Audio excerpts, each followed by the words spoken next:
kuwa mbunge wa jimbo la Kigoma Kaskazini. Haikuwa kazi rahisi. Ilikuwa ni kampeni ngumu sana. Kampeni ngumu yenye ushindani mkubwa. Nilikuwa napambana na mtu ambaye kila mtu aliamini kwamba simuwezi na sitamuweza. Lakini sikukata tamaa. Sikukata tamaa kwa sababu siku zote huwa sio mtu wa kukubali kushindwa ama kukata tamaa. Pale ninapolitaka jambo, basi nitalipambania na kuhakikisha kwamba ninalipata. Kwa hiyo sikuogopa. Hata watu walipokuwa wakidhani napambana na mtu mzito, sitamuweza, lakini mimi nilifocus kwamba nataka nini na lazima nitapata. Lakini kubwa kumtanguliza Mwenyezi Mungu na kufanya kazi bila kuchoka. Kwa hiyo namshukuru Mungu, jana tarehe 29 uchaguzi nimeweza kushinda kwa kura nyingi, zaidi ya kura 25,000, ambapo mpinzani wangu Bwana Peter Seukamba alikuwa na kura 20,000. Kwa hiyo kuna gepu ya kura 5,700 na kwa hiyo namshukuru sana Mwenyezi Mungu, lakini nawashukuru wazazi wangu kwa kuwa na mimi pamoja muda wote katika nyakati zote na kuweza kunitia moyo katika nyakati zote, kwa sababu 2020 niligombea na ukweli naamini kabisa nilishinda, lakini sikupata haki, ila sikukata tamaa kwa sababu siku zote huwa naamini haki ya mtu huwa haipotei, inacheleweshwa. Na kama Mwenyezi Mungu ameiandika, basi itatimia tu. Na mimi nilikuwa naamini hivyo.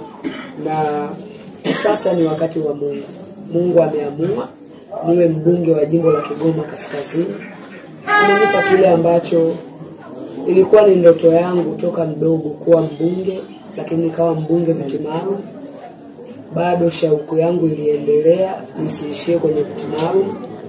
Shauku yangu ilikuwa siku moja kuwa mbunge wa jimbo la Kigoma Kaskazini. Kwa sababu natamani sana kuisaidia jamii ya Kigoma Kaskazini.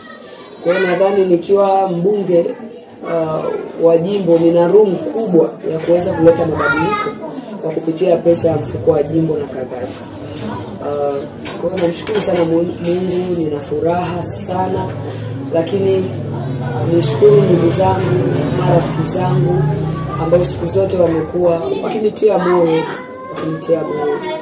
lakini nishukuru sana wana Kigoma Kaskazini kwa mapenzi ambayo wako nayo kwa Kizamani. Hata 2020 nilipodhulumiwa haki yangu, bado niliendelea kuwa mbunge wa mioyo ya watu wa Kigoma Kaskazini, na niliendelea kuishi nao kama vile bado niko bungeni. Na mpaka sasa wameamua kufanya walichokifanya jana, kupiga kura na kunipa kura za kishindo za ushindi na kuwa mbunge wao wa jimbo la Kigoma Kaskazini. Ahadi yangu kwao ni kuwa sauti yao, kuhakikisha napaza sauti juu ya matatizo yao. Jimbo la Kigoma Kaskazini lina matatizo mengi. Tuna shida ya maji, elimu bado ni changamoto, kwa maana kuna watoto wanakaa chini, hawana madawati, hakuna simenti, wanasoma kwenye vumbi, lakini walimu hawatoshi katika shule zetu. Unaweza ukafika kwenye shule watoto wengi, lakini kuna walimu 2, walimu 3, bado hawakidhi haja ya wale watoto. Lakini afya, kiu yangu ni kusimama na swala zima la afya. Huwezi kuwa na taifa bora kama afya haiko imara. Unahitaji kuwa na afya imara ili uwe na watu wenye afya bora. Kwa hiyo natamani sana kuhakikisha swala la afya Kigoma Kaskazini linasimama vizuri, kwa maana ya sera ya Chama cha Mapinduzi ni kuwa na vituo vya afya kila kata. Lakini leo katika kata 16 za jimbo la Kigoma Kaskazini ni kata 8 tu ambazo zina vituo vya afya. 8 hakuna vituo vya afya. Kwa hiyo ni shauku yangu na ninamuomba Mungu anisaidie kwa miaka 5 basi niweze kukamilisha vituo vya afya katika kata ambazo hazina vituo vya afya. Lakini nisiishie tu katika kujenga majengo. Shida ya wana Kigoma Kaskazini sio majengo. Shida ya wana Kigoma Kaskazini ni majengo na huduma bora ya afya. Watu wakienda zahanati, wakienda kituo cha afya, wapate dawa.